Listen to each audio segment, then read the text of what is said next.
Hello everyone, আজকে নিয়ে চলে আসলাম জলসইতে যাওয়ার ভিডিওটা, যার কোনো রকম প্ল্যান ছিল না এই রোদ গরমে। তো অনেক রিকোয়েস্টে যাওয়া, বেশি করে সানস্ক্রিন আর ল্যাকমির পারফেক্ট একটা ডে ক্রিম, সাথে একটু কাজল লিপস্টিক, আর যেটা না পড়লেই নয় সানগ্লাস। ওই যে পিছনে আমার বাড়ি আর সামনে এই যে বিয়ের কোণের বাড়ি, বলেছিলাম না আমার বাড়ির ঠিক সামনেই। আমি এরম টাইমের পাতলা শাড়ি বেশি পছন্দ করি, কারণ এইসব শাড়িগুলো যেমন তেমন করে পরা যায়, আর আমি একা তেমন ভালো শাড়ি পরতে পারি না। বিয়ে বাড়ি গিয়েই ফার্স্টে কোণের সঙ্গে দেখা করলাম, দিয়ে কোণের বৌদি আমাদের গালে কপালে হলুদ লাগিয়ে দিল, তারপর একটু ঘুগনি মুড়ি খেয়ে নিলাম, যেটা এই ভাইগুলো আমাদেরকে খাওয়াচ্ছিল। এরপর সবাই রেডি হয়ে একসাথে হলো, দিয়ে রওনা দিলাম আমরা।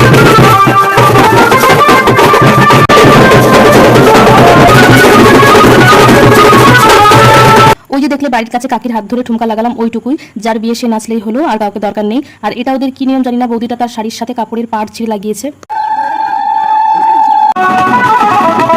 ওই যে ওদের যা নিয়ম সেগুলো পালন করছিল, সাথে নাচও করছিল, আর এদিকে দাঁড়িয়ে আমি সেটা এনজয় করছিলাম, সাথে একটু ঠুমকাও লাগাচ্ছিলাম। সব নিয়ম শেষ হওয়ার পর এখানে কোনেকে নিয়ে সবাই ফটোশুট করছিল। বিয়ের লং ভিডিওটা পোস্ট করা হয়ে গেছে, তোমরা দেখতে চাইলে এই ভিডিওটার ইউজার নেমের নিচে অ্যাটাচ রইলো, তোমরা দেখতে পারো। টাটা।